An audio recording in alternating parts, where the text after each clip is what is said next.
Incidente ferroviario a Parma. Un treno merci si è scontrato con un treno passeggeri, causando 3 feriti e portando alla sospensione della circolazione tra Reggio Emilia e Parma.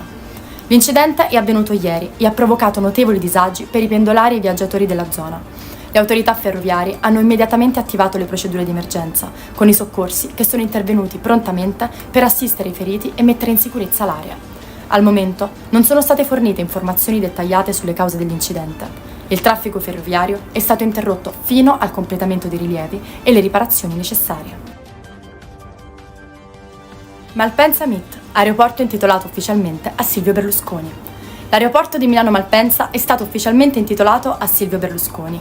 L'ordinanza dell'ENAC ha effetto immediato, con la nuova denominazione Aeroporto Internazionale Milano Malpensa Silvio Berlusconi. Il vice premier e ministro Matteo Salvini ha espresso grande soddisfazione per questa decisione, come riportato dal Ministero delle Infrastrutture e dei Trasporti. La reazione del Movimento 5 Stelle è stata fortemente criticata, definendo l'intitolazione come divisiva e offensiva per molti italiani. I parlamentari Movimento 5 Stelle delle commissioni trasporti di Camera e Senato hanno dichiarato che questa scelta rappresenta una figuraccia su scala mondiale e un pessimo biglietto da visita per i viaggiatori che atterrano a Milano. Secondo il Washington Post, Israele e Hamas hanno raggiunto un accordo di cessate il fuoco sulla striscia di Gaza, segnando una significativa pausa in un conflitto che ha causato numerose vittime e danni. Il presidente degli Stati Uniti, Joe Biden, ha confermato l'intesa in un messaggio su X, sottolineando l'importanza di questo passo verso la pace. Tuttavia, Biden ha avvertito che resta ancora molto lavoro da fare per garantire una stabilità duratura nella regione. I dettagli specifici sull'accordo non sono stati resi pubblici, ma fonti indicano che includeranno misure per ridurre le tensioni e migliorare le condizioni umanitarie a Gaza. La comunità internazionale ha accolto con favore l'annuncio, sperando che possa portare a un dialogo più ampio e a una soluzione sostenibile del conflitto israelo-palestinese.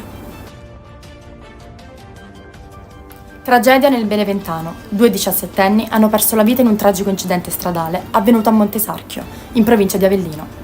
I giovani erano a bordo dei rispettivi scooter, quando per cause ancora in corso di accertamento si sono scontrati violentemente. L'impatto è stato fatale per entrambi, che sono deceduti sul colpo. Sul posto sono intervenuti immediatamente i soccorsi, ma per i ragazzi non c'è stato nulla da fare. Le autorità hanno avviato un'indagine per chiarire le dinamiche dell'incidente. L'intera comunità locale è sotto shock per la perdita di 2 giovani vite e numerosi messaggi di cordoglio stanno arrivando ai familiari delle vittime. La strada dove è avvenuto lo scontro è stata temporaneamente chiusa per permettere i rilievi del caso e garantire la sicurezza. Brindisi, sconfitta una rete di spaccio, 17 arresti.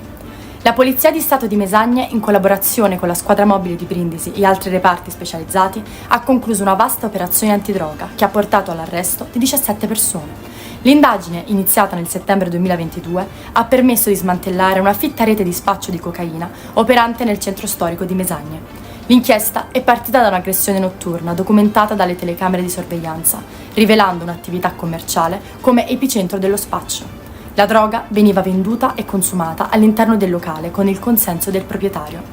Le forze dell'ordine hanno utilizzato intercettazioni, appostamenti e pedinamenti per raccogliere prove decisive. Durante l'operazione sono state sequestrate 240 grammi di cocaina e hashish, oltre a 10.000 euro in contanti.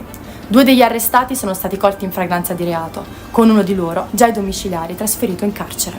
L'intera operazione rappresenta un duro colpo per il traffico di droga nella regione.